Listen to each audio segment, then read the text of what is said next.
Hey, RetconRaider here, and welcome back to Warhammer 40k, where, I did one final pass, and, I guess, much to my surprise, the sun has truly set on the Cult of the Final Dawn. Urlan's dead, Conrad's dead, we defeated the Edge of Daybreak.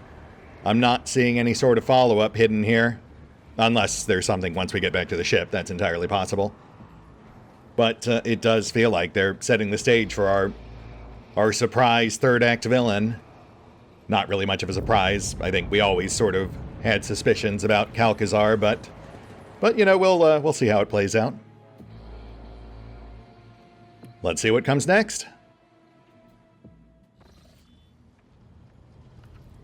So we meet again, Ulfar Thunderlung.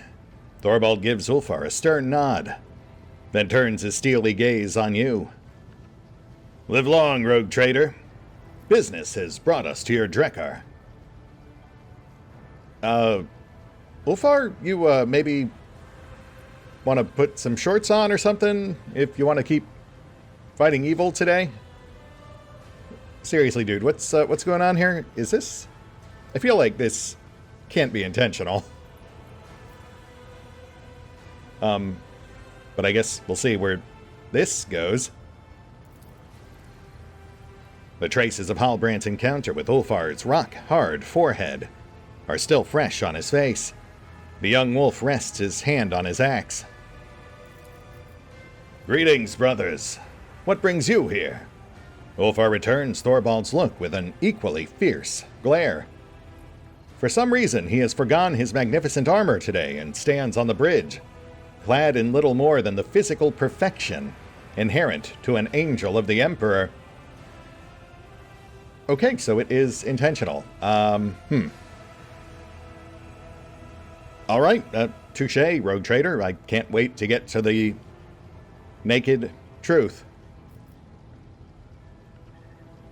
Thorvald, it's good to see you again. What's it been, 1,000 years? I'm glad we could finally reunite after all the time that's passed since Euphrates II. Fenris Yolda, we thank you for your hospitality and kind words, brave Huskarl. Thorvald's face breaks into a wide grin, his affected severity vanishing from his face. He rumbles solemnly. Brother Ulfar, you swore that you would stand for the honor of your pack, the baleful Howl. Did you descend to Euphrates II with your brothers? Did you fight? Thorvald, buddy, you were there. He literally saved your life from Urlan. That world my boots did tread, in fallen halls my victory cries I roared. The day the Allfather asks for a reckoning of my deeds, I will not be ashamed to tell the siege of Euphrates. Good one, Ulfar. Great stuff. Who will bear witness to the truth of this wolf's words? Thorvald, buddy, were you hit in the head, or... I mean, I know Halbrand was, but... Alright, I'll play along. I shall stand witness. I was there with Ulfar on Euphrates II. As were you, but I guess that doesn't count. We know you, Valen. We have seen you in battle. We believe you. Show us the scars, Brother Ulfar, that we may see the mark of your deeds in the flesh. I did not acquire my scars to show them off, Brother Thorvald. Show the scars, brother! Show the scars! Thorvald's cry is echoed by the other wolves, who bang their fists on their armor in time with the words. The ship begins to vibrate.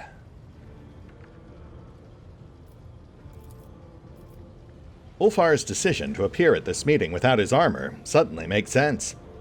You are watching a ritual, and Ulfar's show of modesty is merely a part of the performance. Oh, okay. Well, yeah, I guess that does explain it. I like how the wolves just, assumed I would know what the heck is going on. Ulfar turns with ostentatious reluctance to let the light fall on the fresh marks he received on Euphrates too. You had no idea he had suffered such deep and grievous wounds. The crowd erupts in roars of approval. Thorvald raises his voice to shout over his brothers. "Did you take a glorious trophy in that battle as a token of your valor?" Ulfar removes the horn he wrenched from the Hellbrute from his belt, and you notice that it is already carved with Fenrisian runes. The wolf proudly shows the trophy to his comrades, causing another explosion of cheers. Proudly thunders the baleful howl. "Praise the Allfather for sending us such formidable and valiant brothers." Thorvald makes a gesture, and Halbrand removes a magnificent axe from his belt, presenting it to Ulfar with a deferential bow. "Accept from the Stormbiters this gift in honor of the battle that was fought, shoulder to shoulder." Hey, nice. Grin of the Wolf, which is very clearly the axe he's holding in his character portrait. Though, honestly, aside from just being a high-end Adeptus Astartes axe, really doesn't seem to have anything special about it. Nice gesture, though. So that's it, then? The snapping and snarling at every meeting has come to an end? You two have learned to play nice? Of course, rogue traitor. Ulfar is our glorious brother, and any one of us would gladly die for him. Do not seek to understand wolves. Only one born on Fenris can understand the nature of our friendship and our enmity. And the Stormbiters are my brothers. It has been an honor to hunt with you all.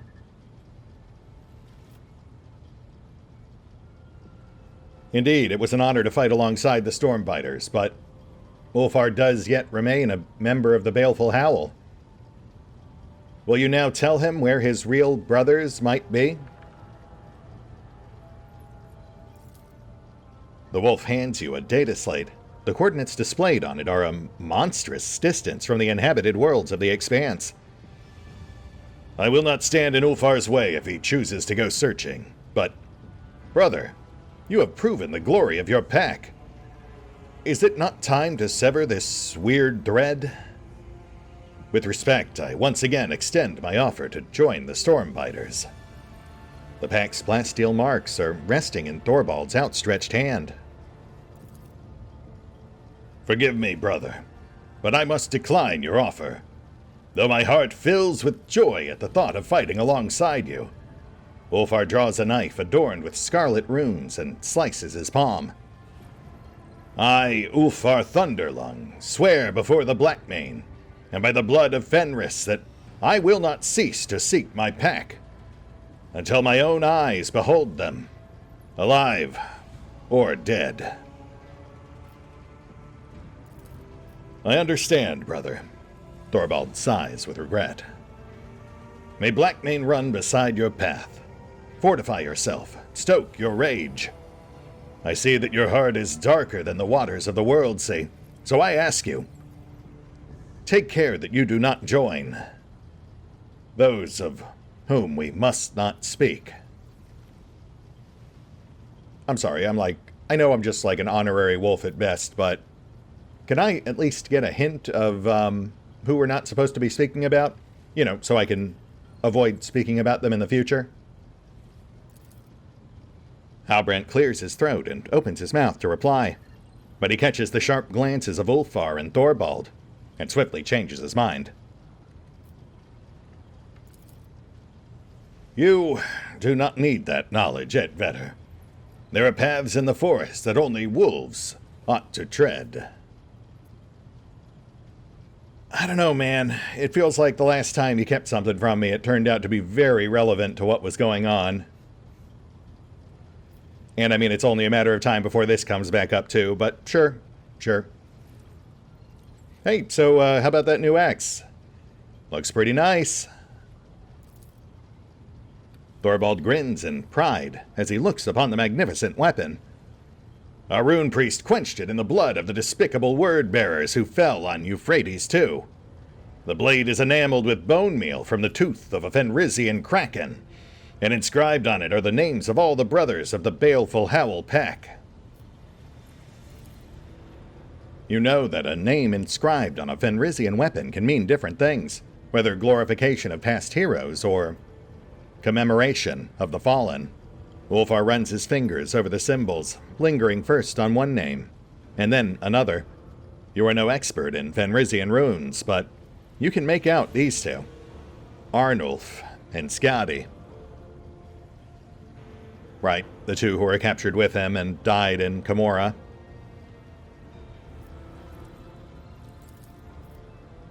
Thank you for this gift worthy of the Vestergaard, Ironhide.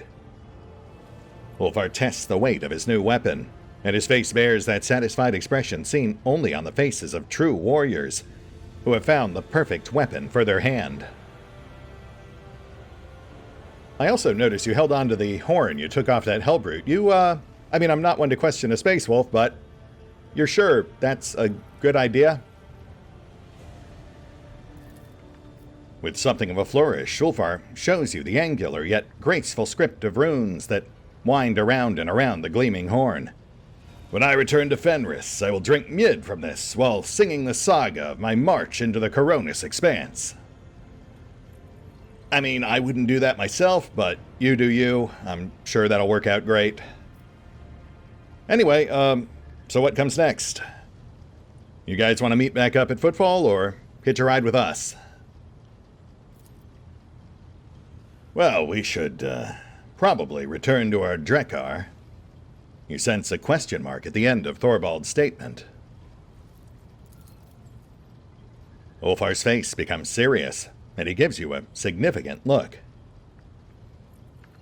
Oh, right. Don't be ridiculous. We still have a victory to celebrate. Now that everyone's assembled, we can finally let the celebration begin in earnest. I'll have the feast prepared immediately. The wolves burst into shouts of approval, and someone with a gravelly voice starts singing a merry song, no doubt one about massacres and glorious deaths on the battlefield. The kitchen servants here are certainly no match for those serving in the great hall on Fenris, but the masters of this Drekar are not lacking in hospitality or generosity. A small group of space wolves is enough to fill your entire magnificent ship with clamor, shouts, and other portents of the coming feast.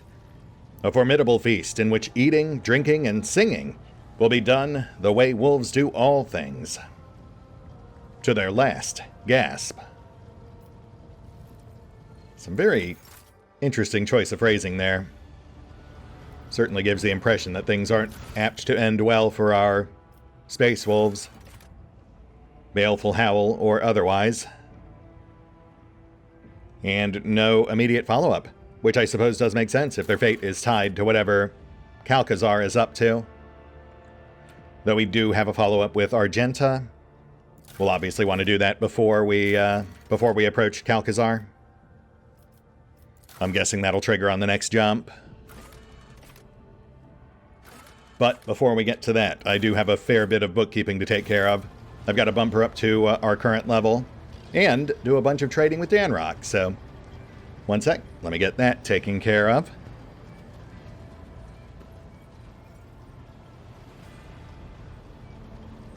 And we're back. Oh, and just 2 ranks shy on maxing out our Drusian rep. But that still does give us access to a fair few new toys, including ones just added by the 1.5 patch. Though sadly, for the most part, stuff that's not super useful for our current builds. 2 flamers, for example, both weaker than the one we've already got on Ulfar. A fair few new swords, none of which we really have much use for. I think they are all either two-handers or designed for Drukhari. Whereas our current builds call for things like power hammers, Omnissiah axe, force swords, etc. We pulled the Staff of the Righteous Pyre, which is a Sanctic staff. We didn't really have Henrik delve all that deep into the Sanctic tree. We have Modified Artificer Armor, which reduces heavy weapon cost. However, I don't think that stacks with the heavy weapons talent we already gave Argenta. And obviously it's useless to Ulfar. So sadly, I don't think we'll get much use out of that either. Though it is pretty. And then Cold-Blooded, yet another two-handed sword. Once again, an item we're not apt to get much use out of. Though there are some items just beyond that we very much will. Sadly, still just beyond our reach. And aside from that, pulled a second set of self-calibrating goggles. Not sure why they decided to dupe that one, but now we've got two. And the heartbeat scanner, which is interesting. It does let you ignore cover and reduces dodge. But we pretty much relegated Val to be a skill monkey at this point, so I'd rather stick with what we've got.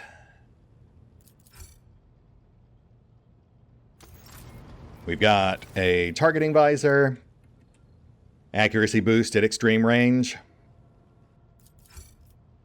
We've got Armor of the Dawn Shadow, Aldari armor with a massive but ablative dodge bonus, and a pair of Drukhari blades, more poison focused than bleeding, otherwise I might consider them for kibs.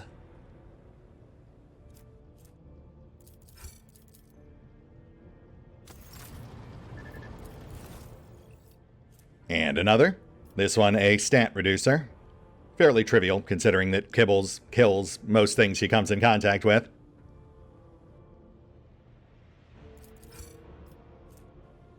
And Thunderbearer, another set of new power armor. This one designed for Psychers, and it is kind of interesting, but also sort of trivial as well. The warp resistance is nice, I suppose, but the indiscriminate AoE effect is questionable at best. Especially given that it's only 3 times Psyker rating, so not sure I see us using that. And finally, the Navy, who have provided us with some trivial items, including a fair bit of scrap we didn't really need. But then some interesting items. The Mars Pattern Class 3 Typhoon engine, incredibly fast but also very unmaneuverable. Which isn't really my style. I think we'll stick with the Sacrament of Light. But then also a pair of Archaeotech plasma batteries, which are just a straight-up upgrade. So those we will absolutely use. Which I guess means, in retrospect, we only really got 2 items there that we are apt to use. But hey, at least we can potentially turn some of that stuff right back in. I'll putter with that a bit off screen. That's it. Let's push on. See if we can perhaps jostle Argenta's thing loose, whom I have now, as an aside, pushed up to level 53. I didn't have a ton of gear that was really suitable for her generic heavy weapon build, but I did the best with what we've got. Hopefully it should be sufficient for the 1, maybe 2 fights we're apt to use her for. I mean, I suppose... Actually, is that power armor we just picked up, does that specify that it can't reduce AP cost below 1? I'd hate to give up the perception bonus, but if we can get goofy with that heavy bolter... Oh, wow. Scratch that. Okay. Apparently the armor is just explicitly not Sister of Battle compatible. What a wild exception to make.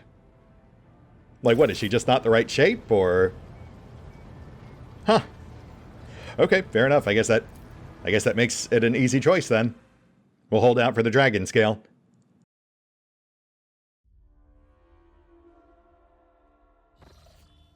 Oh, here we go. Argenta does not try to hide her excitement. Rogue traitor! At last we can speak!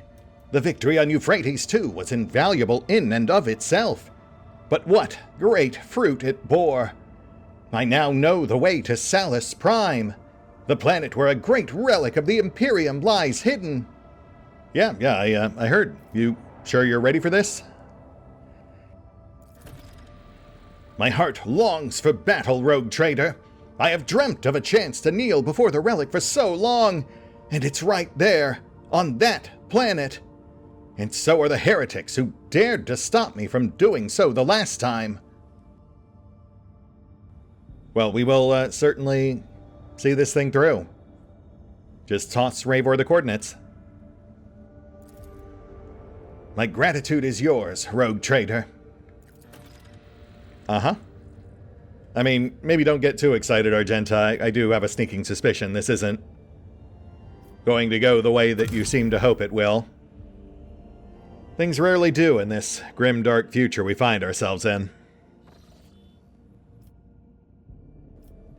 Next stop, Frozen Prince. Which, wait, hold on. Correct me if I'm wrong, but that is not the sector Wraith Tawi. Okay, so we have a new sector on the map.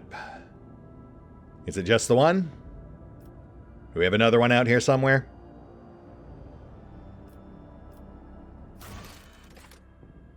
Nope, just the one for now, but that is where we will find Salus Prime. It's not Frozen Prince after all, which makes me curious as to what we'll find in Frozen Prince. Since, aside from the rumor, I am otherwise not seeing anything notable there. Let's find out.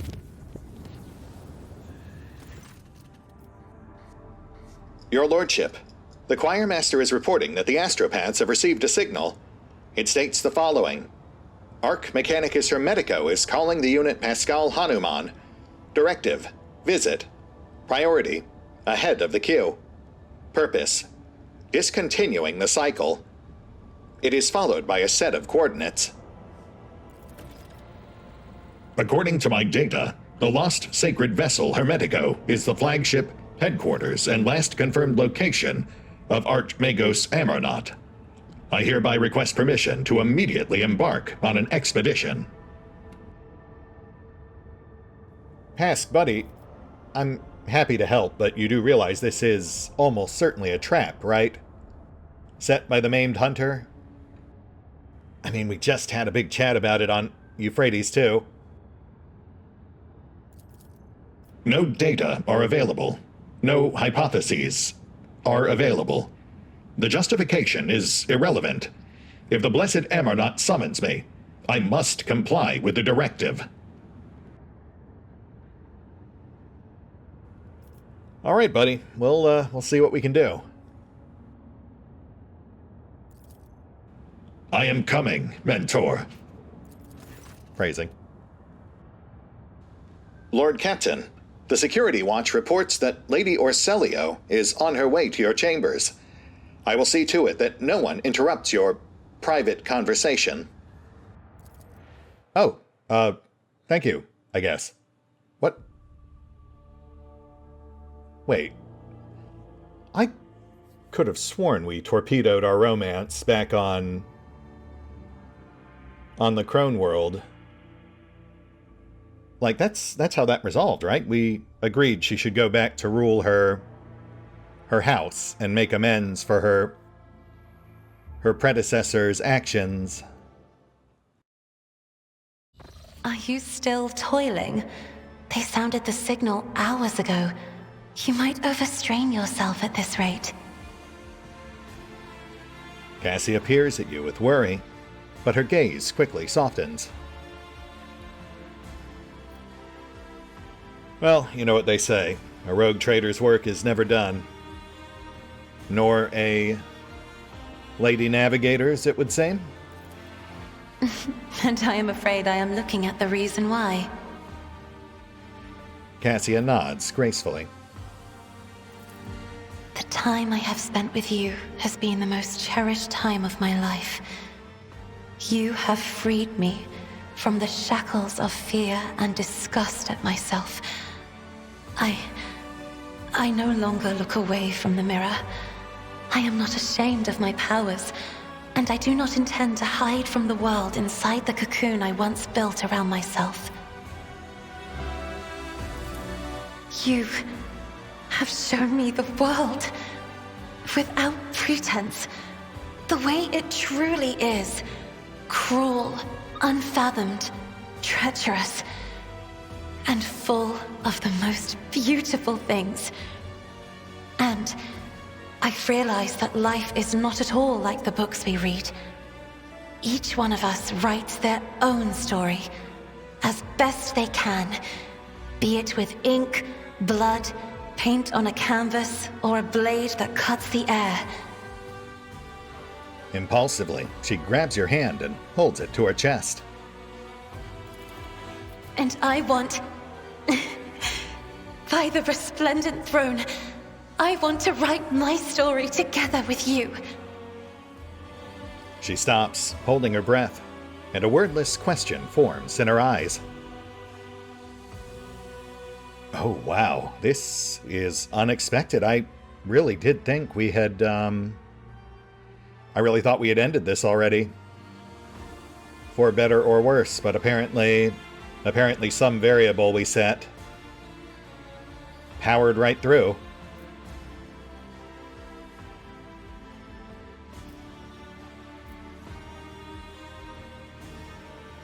I mean, Cass, if that's what you want, we'll write our story together.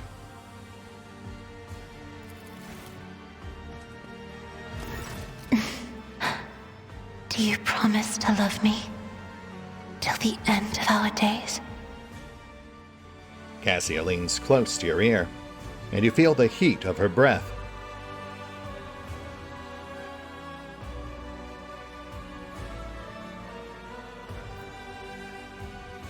Don't be ridiculous. It'll be much longer than that.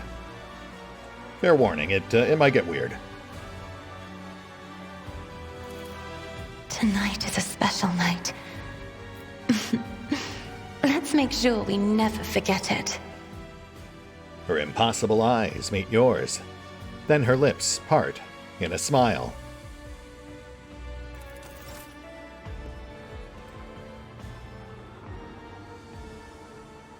Aw. That's sweet. I wish you crazy kids all the luck. I did not think we'd actually be following this into the bedroom. The moment you cross the threshold of your chambers and Cassia once again finds herself in your embrace, the world around you erupts into hundreds of colorful streaks. Scarlet, emerald, azure, gold, pale pink. The hues of emotions dance around you in an intoxicating waltz as they emanate from your heated bodies. Cass, you're sure you want this? You know things are just bound to get more complicated from here.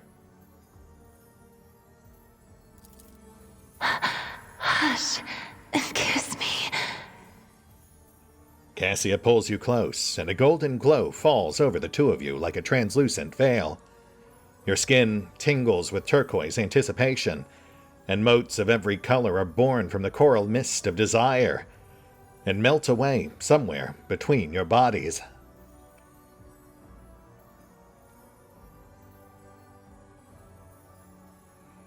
I won't lie, I've sometimes dreamed of this moment.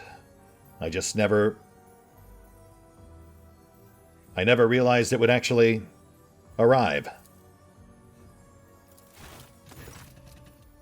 Cassia's body is engulfed in dark, pink flames of pleasure, but the fire does not burn your lips.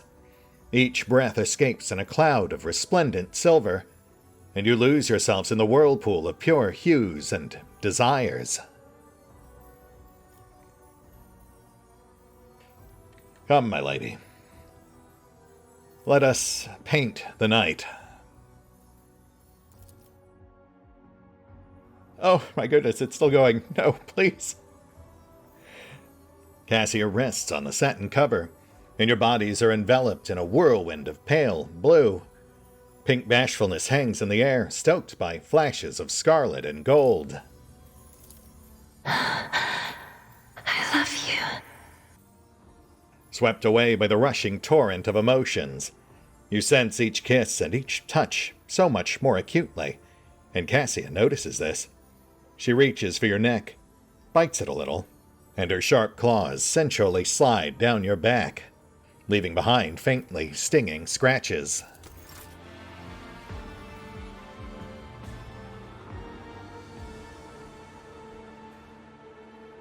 Oh, your back and neck. Let me put some ointment on them.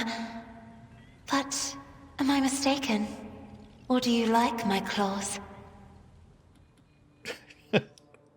Sure. It's less the claws and more the woman attached, but the claws are part of the woman, so, you know. I'll take the whole package. I was getting a little worried there with how deep we were getting into it. That's what she said.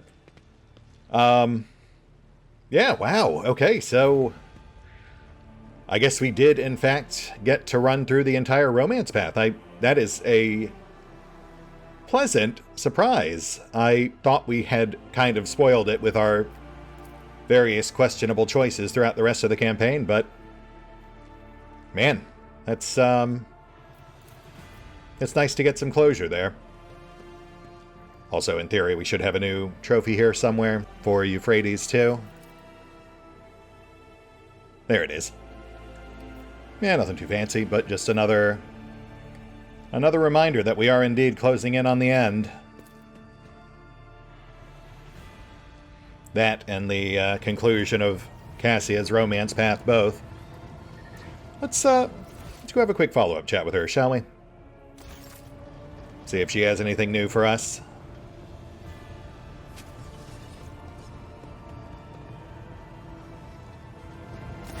My dear friend, today you have a particularly bright glow of jade and gold around you. Cassia gives you a gentle smile. Yeah, you know, we just call that an afterglow, but, tell me, what else do you see? The cold embers in Ulfar's soul absorbed the dismal grey, leaving only charcoal splotches. They are straining to break out. They smudge his hues, and the tarnished gold no longer shines as brightly. Oh, well, that's a bit of a downer, but yeah, we should really probably talk to him. I have enjoyed your company. Thank you for the conversation. Always a pleasure, Cass. And we will hold off on Ulfar for the moment, but we will catch up with them soon. I just don't want that to be the entire episode. I'd like to at least dip our toes in the next sector over.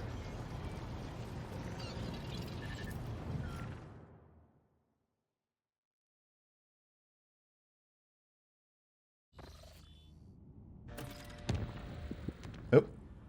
Colony event, Kiava Gamma. And notably, Frozen Prince has not been updated with Pascal's thing, so Pascal's thing must be somewhere else. Oof. Epidemic. Alright, we'll worry about that later. Let's get a peek at Frozen Prince.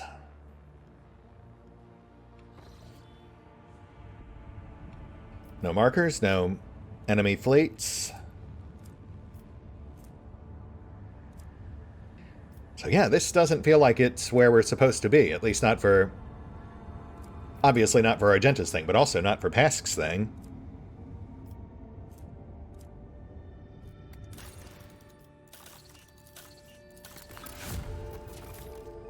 Wait, no, we did Penal Battalion ages ago. Why is that popping up? Whoa, hold on a second.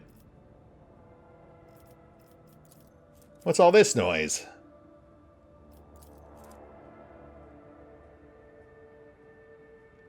This is... No, I mean, Lair in the Void isn't. I recognize that one. But it used to be mutually exclusive.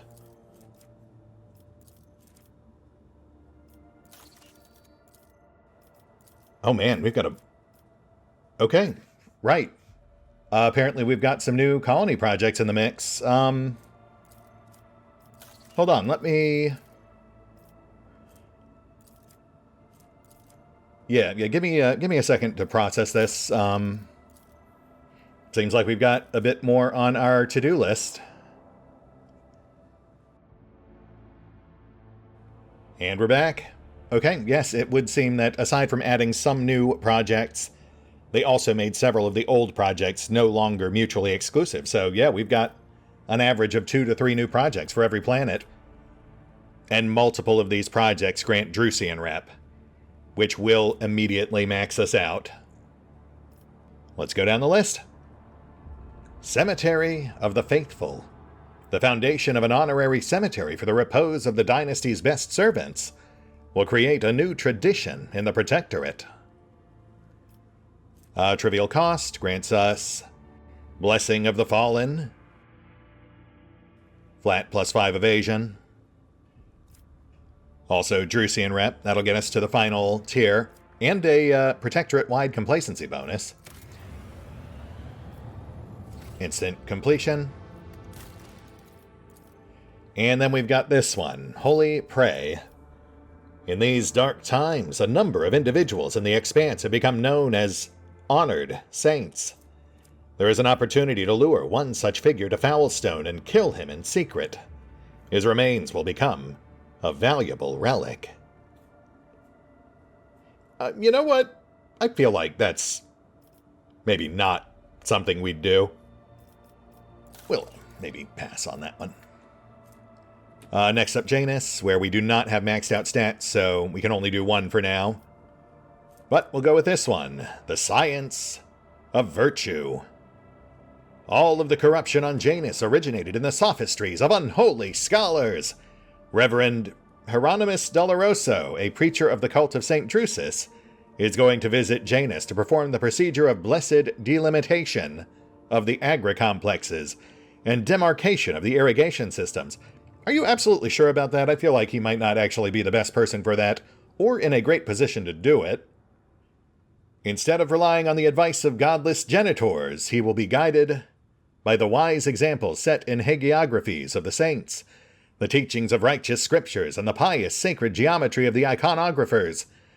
May faith triumph over the sophistication of soulless metal. Yeah, I'm sure the chaplain will get right on that. I mean, hey, we're on good terms with the chaplain. It maxes us with Drusians. Well, we'll take it. Next up, Dargonis. Starting with Sordid Goods. Convicts will be secretly resold to the pirates of the Coronis Expanse. I'm going to say no. Hallucinatory Chemtherme. The construction of pleasure chambers will give the aristocrats a place of repose, free from moral restrictions. Okay, see, that I can maybe get on board with. I'm not much of a partaker myself, but I mean, I can be a good host.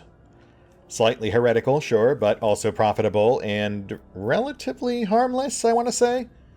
Aside from the folks willfully submitting themselves to it for recreational purposes.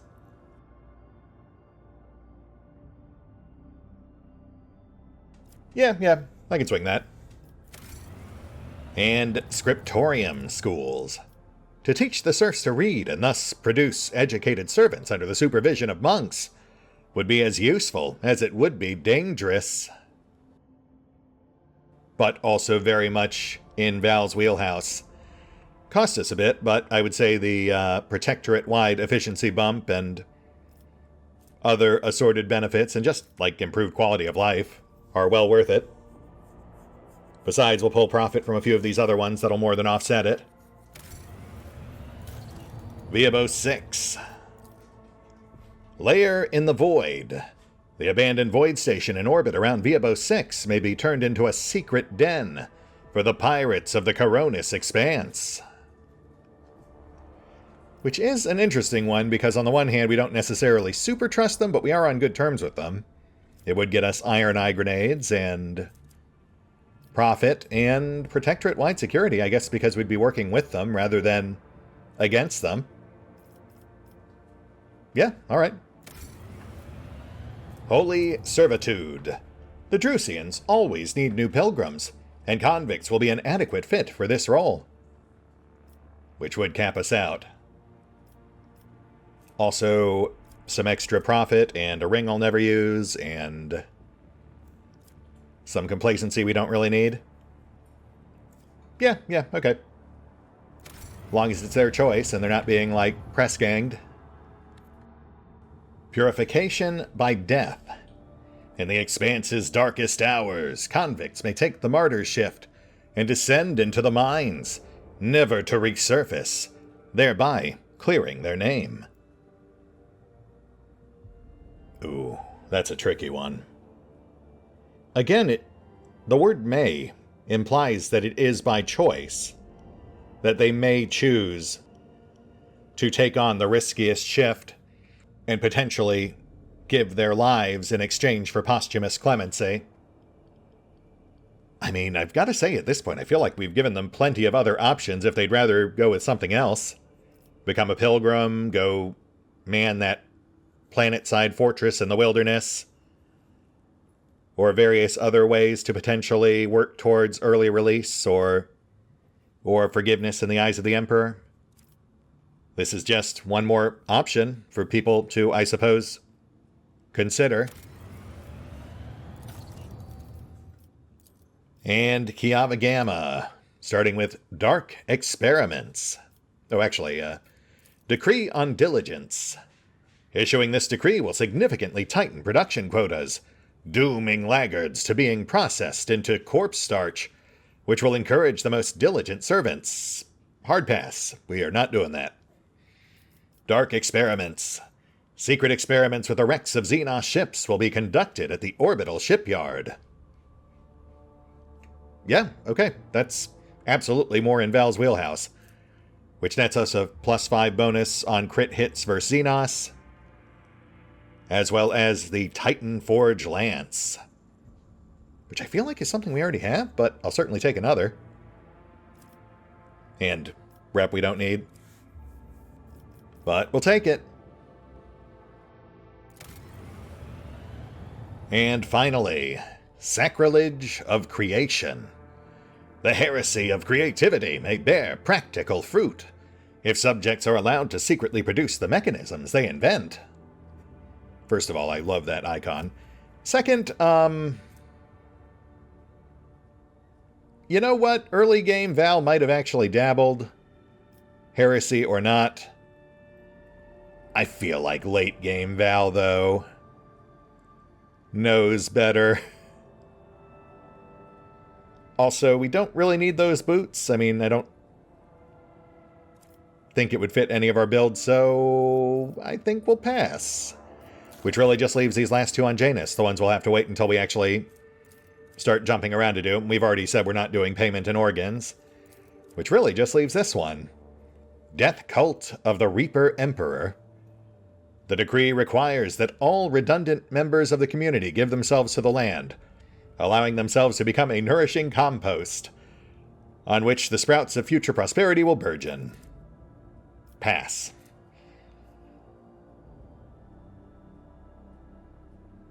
Yeah, so that's it. We have once again completed our colony project, or at least all the ones that we're actually willing to do. That just leaves the epidemic to handle, which we'll deal with on the way back out. Oh, also, I did double check that. Pascal's thing is actually right on the way back towards Footfall in System Speculo. So yeah, that'll be the last thing we do before our confrontation with Calcazar, which I feel is appropriate, considering that whole situation does seem pretty intrinsically tied up with whatever Calcazar's got going on. Danrock, I've come to bargain. One last time. Hey, look at that. Drusian rep maxed. Which nets us our Hymn of Vehemence. A very Argenta-coded bolter.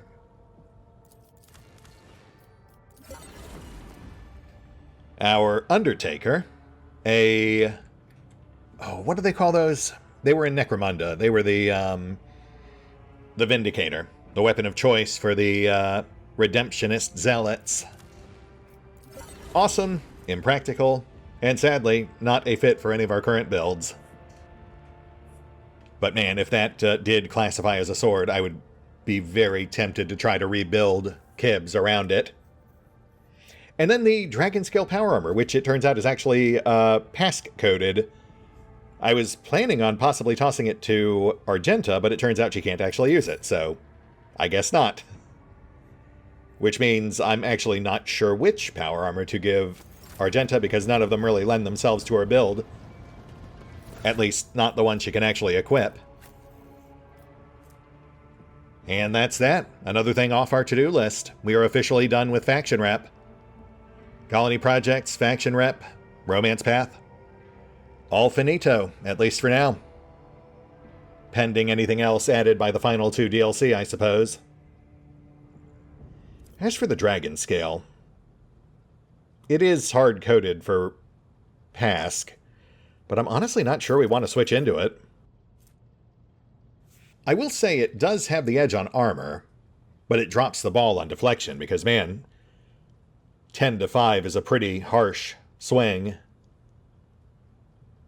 Especially if we end up giving him Steel Shell for his final Exalted perk. Since that would give him 20 with the Invincible versus 10 with the Dragon Scale. Though it's also possible I might end up going Death Dealer as his final Exalted perk instead. That's the one that gives him a free shot after landing a kill, so I guess that would, in theory, pair better with the Dragon Scale armor. Nothing to worry about right now, though. He still needs some more XP before he gets to that point. That said, let's have a peek around Frozen Prince. Sadly, not enough time to really get into anything too involved here, but if there's just like a text event or two, we'll run through them real quick.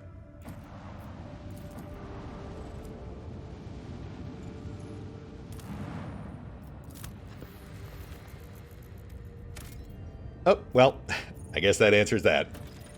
We've got an Ice World dungeon, which sadly will have to wait till next time. But let's see what else.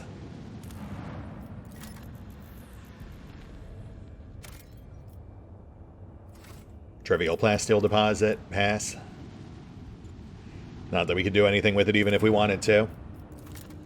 Act 4 does seem to be completely bereft of Extractiums. Gas Giant, empty.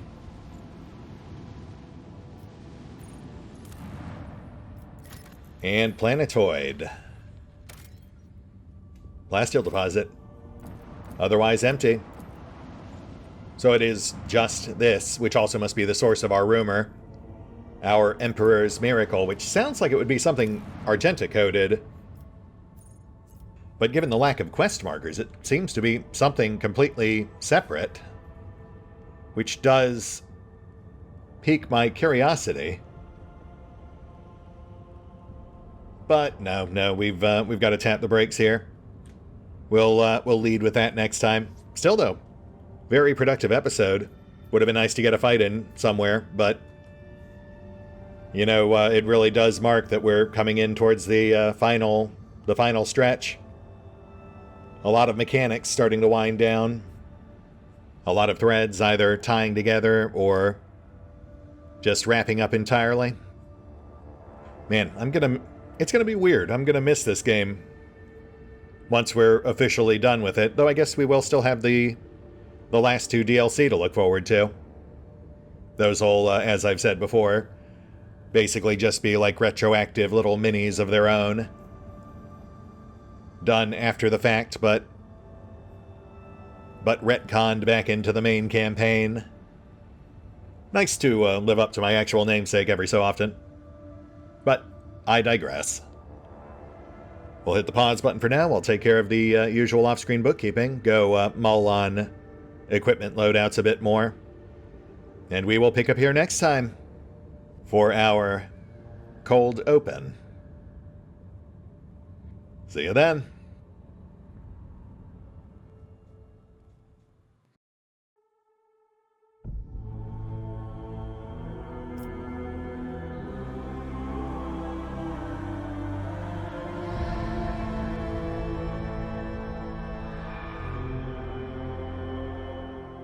Oh, and special thanks to the Raiders, the fine folks who help make these videos possible, including but not limited to Eerie V23, Revenant, Alois, Bowman, Dragon Matrix 7, Drakiith, EgonAlter, Exsellsior, Gottlieb, James Trimmier, Lady Shayna, Giemza, OverlordPherom, RandomPassrby, RobbyB, Triphoppenskip, and Valinrook.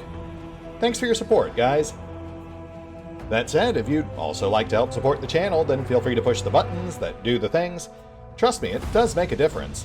Or you could even check out the PayPal, the Patreon, the Nexus GG, or the YouTube memberships. Links are in the description. Hush and